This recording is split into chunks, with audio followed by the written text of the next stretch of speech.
Chapter 1 વાણિજ્યિક ફૂલોના પાકની ખેતી. સત્ર 3 કંદનો વાવેતર. ટ્યુબરોઝ પોલિયન્સ ટ્યુબરોસા એક સુગંધિત અને સુંદર ફૂલવાળો છોડ છે. તે એગાવાસી કુટુંબનો છે. આ છોડ બલ્બ કંદ માંથી ઉગે છે, એટલે તેને કંદવાળો છોડ કહેવાય છે. તેના ફૂલોમાં મીઠી સુગંધ હોવાથી તેનો ઉપયોગ માળાઓ, ફૂલની સજાવટ અને અત્તર બનાવવામાં થાય છે. વાવેતરનો સમય વિસ્તાર પર આધારિત છે. સમશીતોષ્ણ વિસ્તારોમાં માર્ચ-એપ્રિલમાં વાવેતર. ઉષ્ણકટિબંધીય વિસ્તારોમાં સપ્ટેમ્બરથી ઓક્ટોબરમાં વાવેતર. પેટા ઉષ્ણકટિબંધીય વિસ્તારોમાં ફેબ્રુઆરીમાં વાવેતર.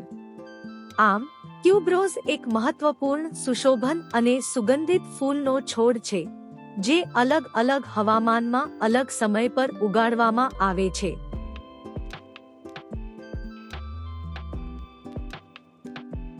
ટ્યુબરોઝ કંદ ના ફૂલોને પાંખડીઓની હરોળની સંખ્યાના આધારે 3 પ્રકારમાં વહેંચવામાં આવ્યા છે. સિંગલ એક હરોળની પાંખડીઓ હોય છે. અર્ધ બેવડું 2 થી 3 હરોળની પાંખડીઓ હોય છે. બેવડું સંપૂર્ણ બેવડા ફૂલો હોય છે. સિંગલ અને અર્ધ બેવડા ફૂલો વધુ સુગંધિત હોય છે અને લાંબા સમય સુધી તાજા રહે છે, કારણ કે તેઓ વધારે સારી રીતે ખીલે છે. બેવડા ફૂલો દેખાવમાં સુંદર હોય છે, પરંતુ સુગંધ ઓછી અને ટકાઉપણું ઓછું હોય છે.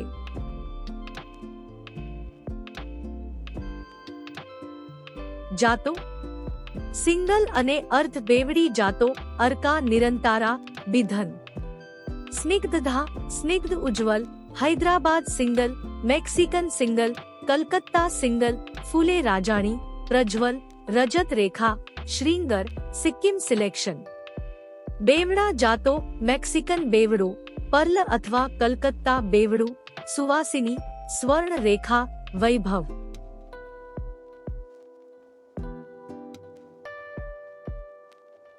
આબોહવા. ટ્યુબરોઝ ઉષ્ણકટિબંધીય હવામાનમાં આખા વર્ષ દરમિયાન સારી રીતે ઉગે છે.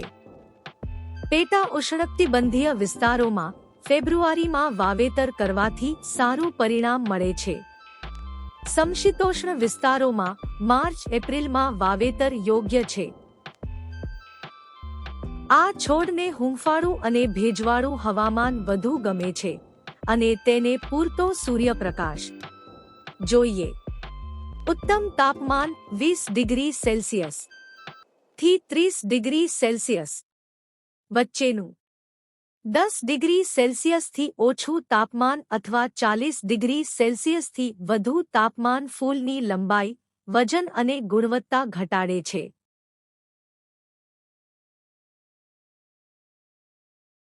માટી. ટ્યુબરોઝ કંદ અનેક પ્રકારની જમીનમાં ઉગાડી શકાય છે, પરંતુ સારી વૃદ્ધિ માટે કેટલીક ખાસ શરતો જરૂરી છે. જમીન કાર્બનિક પદાર્થોથી સમૃદ્ધ, વાયુયુક્ત અને જળયુક્ત હોવી જોઈએ, પણ પાણી ભરાય નહીં. pH 6.5 થી 7.5 વચ્ચેની જમીન ઉત્તમ ગણાય છે. રેતાળ લોમથી જમીનમાં સૌથી સારા પરિણામ મળે છે. પ્રકાશની જરૂર. છોડને પૂરતો સૂર્યપ્રકાશ જરૂરી છે. આંશિક છાંયડા. છોડ લાંબો, પાતળો બને છે, પૂર્ણ હાયામાં ફૂલ આવતા નથી.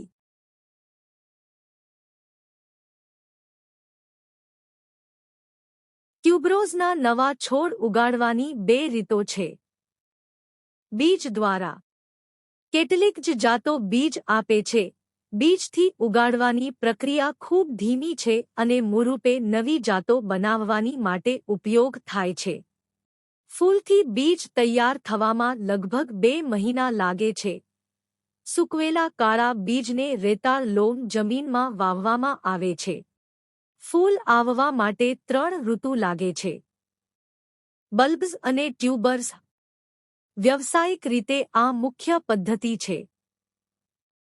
એક મોટા બલ્બની આસપાસ 15 થી 30 નાના ગોળા બને છે. આ ગોળીઓમાંથી નવા છોડ તૈયાર થાય છે. યોગ્ય સંભાળથી એક મોસમમાં જ ફૂલ મળે છે. જો બલ્બ માતા બલ્બ સાથે રાખવામાં આવે તો સંપૂર્ણ વિકાસ માટે 3 થી 4 મોસમ લાગે છે. મહત્વના મુદ્દા. બલ્બનો આકાર સ્પિન્ડલ, સળી જેવું હોય છે. 2 થી 3 સે.મી. વ્યાસ ધરાવતો બલ્બ વાવેતર માટે યોગ્ય છે. તાજા બલ્બ ન વાવવા, કારણ કે તે વધારે પાન અને ડાળીઓ આપે છે પરંતુ ફૂલ ઓછા. લણણી પછી 4-6 અઠવાડિયા સુધી સંગ્રહિત બલ્બ વાવેતર માટે ઉત્તમ છે.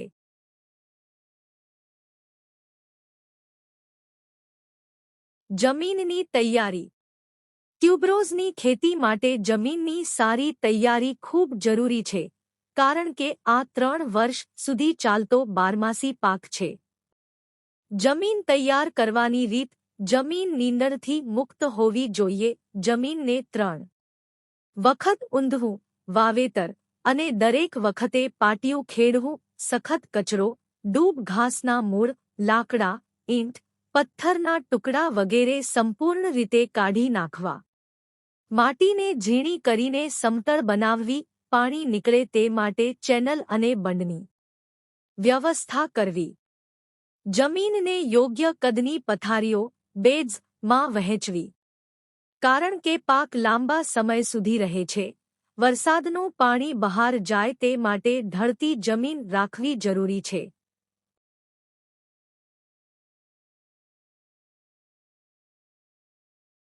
વાવેતરનો સમય વિસ્તાર પ્રમાણે બદલાય છે.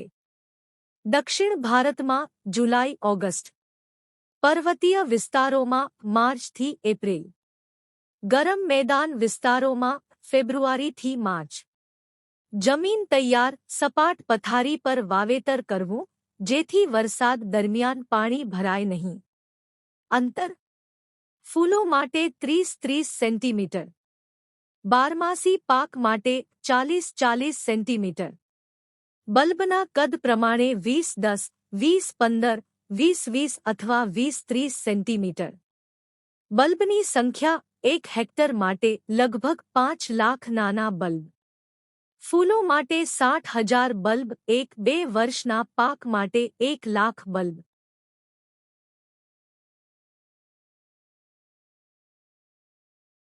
ખાતર. બીજા વાવણી વખતે 20-30 ટન સડેલું ખાતર જમીનમાં મિશ્રિત કરવું. આ ખાતર છોડની સારી વૃદ્ધિ અને ફૂલોની ગુણવત્તા માટે જરૂરી છે. રાસાયણિક ખાતર. નાઇટ્રોજન વનસ્પતિ વૃદ્ધિ, પાંદડા અને ફૂલોમાં મદદ કરે છે. ફોસ્ફરસ મૂળ અને ફૂલોના વિકાસ માટે મહત્વનું. પોટેશિયમ. જો જમીનમાં ઓછી હોય તો 50 કિલોગ્રામ પ્રતિ હેક્ટર આપવું. સામાન્ય રીતે N અને P 200 કિલોગ્રામ પ્રતિ હેક્ટર જરૂરી. જરૂર કરતાં વધુ ખાતર હાનિકારક. વધારે નાઇટ્રોજન નરમ સ્પાઇક્સ, તૂટવાની શક્યતા, રોગજીવાતોનું જોખમ. ઓછું નાઇટ્રોજન પાંદડા પીળા, ફૂલોની સંખ્યા ઓછી. ફોસ્ફરસની ઉણપ વૃદ્ધિ ઓછી, પાંદડા ઘાટા લીલા અથવા જાંબુડિયા. કેલ્શિયમની ઉણપ ફૂલો અને કળીઓ સડી જાય. મેગ્નેશિયમની ઉણપ જૂના પાંદડા પીળા. આયર્નની ઉણપ નવા પાંદડા પીળા. બોરોનની ઉણપ પાંદડા અને ફૂલોમાં વિકૃતિ. મેંગેનીઝની ઉણપ નસો વચ્ચે પીળાશ. ઉપાય. વાવેતર પહેલા જમીનમાં મિશ્રિત સૂક્ષ્મ પોષકતત્વ ખાતર નાખવાથી તમામ તત્વોની ઉણપ ટાળી શકાય છે.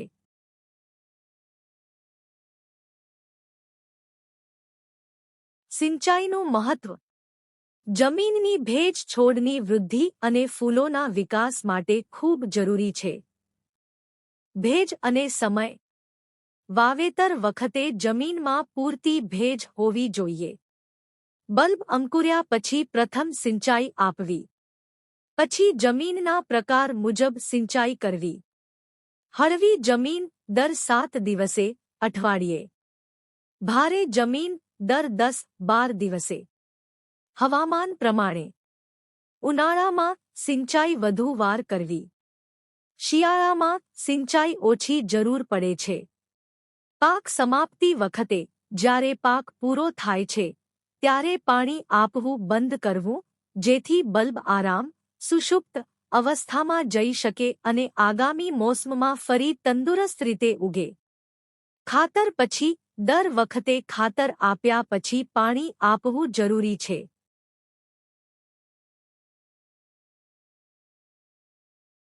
નીંદણનું નુકસાન. નીંદણ પાક માટે નુકસાનકારક છે કારણ કે તે પોષક તત્વો, ભેજ અને સૂર્યપ્રકાશ છીનવી લે છે, વાયુપ્રવાહ અટકાવે છે, રોગ અને જીવાતોના વિકાસને પ્રોત્સાહન આપે છે. નિયંત્રણની રીતો. હાથથી નીંદણ, ખુરપી જેવી પરંપરાગત રીત વડે હાથથી નીંદણ દૂર કરવું નાના ખેતરો માટે ઉપયોગી. રાસાયણિક નિયંત્રણ. પેન્ડિમેથાલિન 1.5 લિટર પ્રતિ હેક્ટર, પૂર્વ ઉદ્ભવ, બિફોર વીડ્સ સ્પ્રાઉટ, સમયે પાણી સાથે છંટકાવ કરવો. એટ્રાઝિન 3 કિલોગ્રામ પ્રતિ હેક્ટર, વનસ્પતિ ઉગ્યા પછી, પોસ્ટિમર્જેન્સ, છંટકાવ માટે. આ દવાઓથી નીંદણ ઓછું થાય છે અને ફૂલ તથા બલ્બની ગુણવત્તા વધે છે. મંચિંગ, જમીન ઢાંકવી, સૂકા પાંદડા, ધાનની ભૂકી, લાકડાની છાલ, તેલ કેક અથવા મગફળીની ભૂખાથી જમીન ઢાંકો. તે નીંદણને રોકે છે અને જમીનમાં કાર્બનિક પદાર્થ વધારે છે. પોલિથીન મલ્ય, કાળા પોલિથીનથી જમીન ઢાંકવાથી નીંદણ ઉગતા અટકે છે, પરંતુ તે વિઘટતું નથી, નષ્ટ થતું નથી, એટલે સંભાળ સાથે ઉપયોગ કરવો.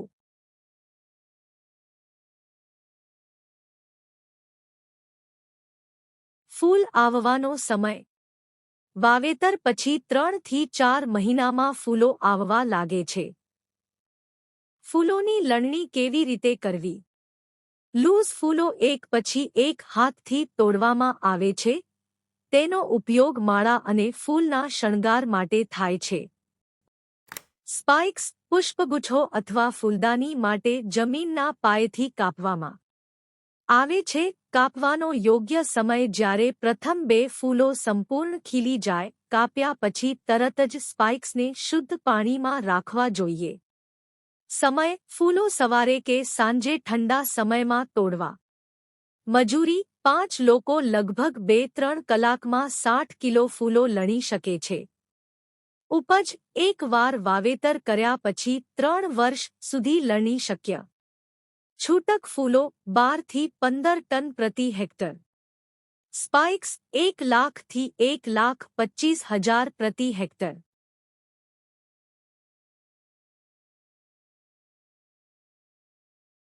બલ્બની લણણીનો સમય. દરેક ત્રીજા પાકના અંતે બલ્બ ઉપાડવા જોઈએ. જ્યારે ફૂલો પૂરા થાય અને છોડના પાંદડા પીળા થવા લાગે ત્યારે લણણીનો યોગ્ય સમય છે. ભેજનું ધ્યાન. બલ્બ ઉપાડતા પહેલા જમીનમાં થોડી ભેજ હોવી જોઈએ જેથી બલ્બ સરળતાથી બહાર આવે. લણણીની પ્રક્રિયા. છોડની આજુબાજુની માટી ખુરપી કે ખોદણીથી ઢીલી કરવી. ટાંકો છોડ સાવધાનીપૂર્વક બહાર કાઢવો. છોડનો હવાઈ ભાગ, પાંદડા, કાપી નાખવો. બલ્બને સાફ કરીને છાયામાં સુકાવા મૂકો. સુકાવ્યા પછી હવા વેગવાળી જગ્યામાં સંગ્રહિત કરો. લગભગ 3 મહિના સુધી. ઉપજ: બલ્બનો ઉત્પાદન જાત, જમીન અને હવામાન પર આધારિત છે. સામાન્ય રીતે 1 વર્ષમાં 10-12 ટન બલ્બ પ્રતિ હેક્ટર. 3 વર્ષમાં આશરે 25 ટન બલ્બ પ્રતિ હેક્ટર.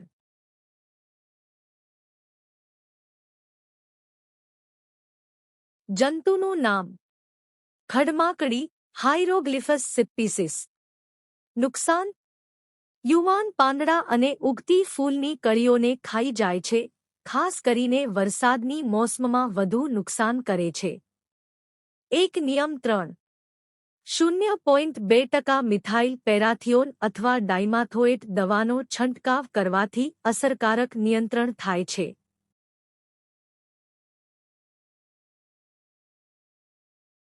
વીવિલ્સ. નુકસાન: પુખ્ત જંતુ પાંદડાની ધાર પર ત્રિકોણાકાર કાપા અથવા ખાડા કરે છે. લાર્વા, અંડામાંથી નીકળેલા કીડા મૂળમાં ટનલ બનાવે છે, જેના કારણે છોડ નબળો પડે છે. નિયંત્રણ: બલ્બ બનાવતી વખતે જમીનમાં ફ્યુરેડાન 3-4 કિલોગ્રામ પ્રતિ હેક્ટર મિશ્રિત કરવું. 0.2 ડાયમિથોએટનું છંટકાવ અઠવાડિયામાં એકવાર કરવું ખૂબ અસરકારક છે.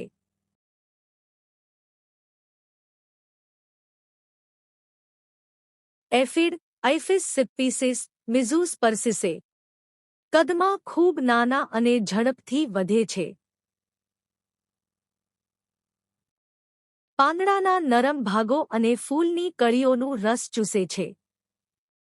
નુકસાનથી છોડની વૃદ્ધિ અટકે છે અને ફૂલો ખરાબ થાય છે. વૃદ્ધિ અટકે છે. નિયંત્રણ: નિકોટિન દ્રાવણનું છંટકાવ મદરૂપ. 0.2 ડાયમેથોએટનું છંટકાવ સૌથી અસરકારક છે.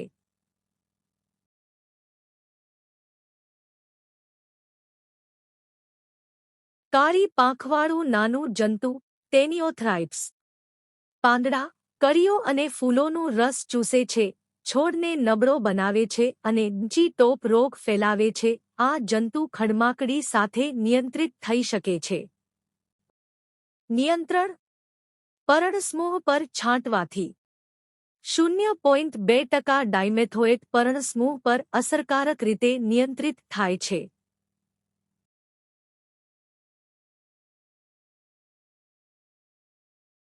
લાલ સ્પાઇડર જીવાત ટેટ્રનિચુસ ટેલરિસ નુકસાન: પાંદડાનો રસ ચૂસે છે, જેના કારણે પીળી પટ્ટાઓ અને ડાઘ દેખાય છે. ગંભીર સ્થિતિમાં પાંદડા પીળા, ચાંદી જેવા અથવા કાંસાના રંગના બને છે, છેલ્લે વિકૃત થઈ જાય છે અને સુકાઈ પડે છે. નિયંત્રણ: કેલ્થન દવાનો છંટકાવ કરીને તેનો ઉપદ્રવ રોકી શકાય છે.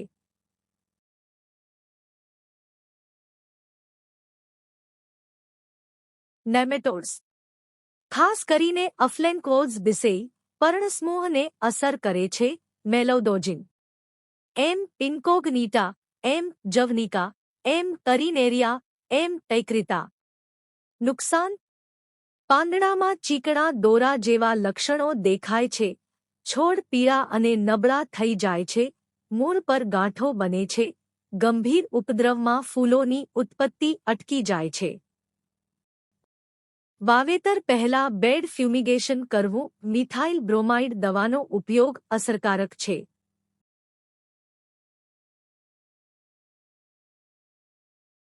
સ્ટેમ રોટ સ્ક્લેરોટિયમ રોલ્ફસી લક્ષણો: રોગ જમીનના સ્તર પર શરૂ થાય છે. પાંદડા લીલોતરી ગુમાવી પીળા પડે છે. આખું પાંદડું સડીને છોડથી અલગ થઈ જાય છે. સ્ટેમના તળિયે ભૂરા, ગોળ દાણા જેવા સ્ક્લેરોટિયા બને છે. રોગ વધે ત્યારે છોડ નબળો થઈ જાય છે અને ફૂલો ઉત્પન્ન થવા બંધ થાય છે.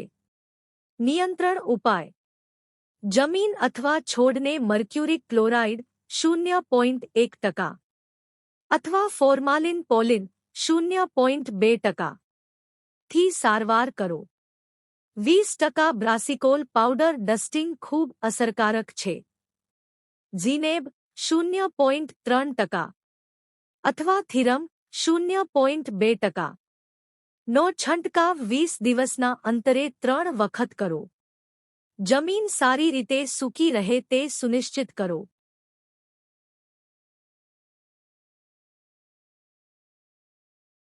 બોટ્રિટિસ ફોલિયો અને પાંદડાની અસ્પષ્ટતા બોટ્રિટિસ એલિપ્ટિકા લક્ષણો: રોગ ઠંડક અને ભેજવાળા વાતાવરણમાં વધુ જોવા મળે છે. પાંદડા અને ફૂલની પાંખડીઓ પર ફોલ્લા જેવી ધૂંધળી ભૂરા ડાઘો બને છે. ગંભીર ઉપદ્રવમાં પાંદડા સુકાઈ જાય છે અને છોડની વૃદ્ધિ અટકી જાય છે. ફૂલની ગુણવત્તા ઘટે છે અને અસ્પષ્ટતા બ્લાઇટ જોવા મળે છે. નિયંત્રણ ઉપાય: રોગ જણાતા જ 0.2% મૈનકોઝેબ નો સાપ્તાહિક છંટકાવ કરો. ખેતરની ભેજ ઘટાડો. વધુ સિંચાઈ અને ઘન વાવણી ટાળો. વાવેતર પહેલા બલ્બ્સને 0.2% કેપ્ટન દ્રાવણમાં 1 કલાક માટે ડૂબાડો. પાંદડાની અસ્પષ્ટતા માટે 0.2% એમોનિકલ કોપરનો છંટકાવ દર 15 દિવસે કરો.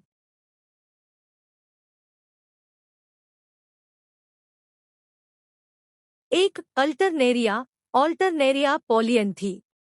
આ ફૂગજન્ય રોગ છે જે ખાસ કરીને કંદના પાંદડા પર ભૂરા ડાઘો પેદા કરે છે. આ ડાઘો પછી સુકાઈને પાંદડા કરી જાય છે.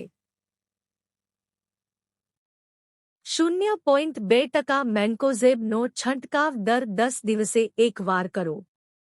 ખેતરમાં વાયુ પ્રવાહ રહે તે માટે યોગ્ય અંતર રાખો અને પાણી ભરાવું ટાળો.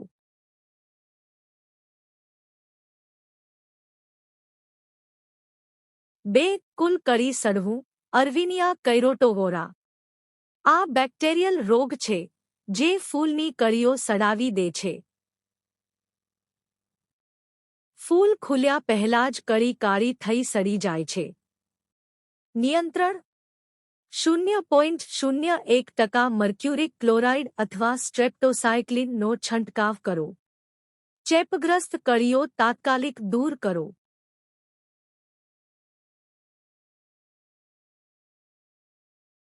3. Leaf mottling viral disease. આ રોગ વાયરસથી થાય છે જેના કારણે પાંદડાઓ પર અસમાન પીળા અને લીલા ચટકા મોલ્ટલિંગ દેખાય છે. છોડની વૃદ્ધિ નબળી થઈ જાય છે. નિયંત્રણ: વાયરસથી ચેપગ્રસ્ત છોડોને તાત્કાલિક ઉખાડી નાશ કરો. એફિડ્સ જેવી જીવાતો વાયરસ ફેલાવનાર સામે નિયમિત ડાયમેથોટે 0.2%નો છંટકાવ કરો.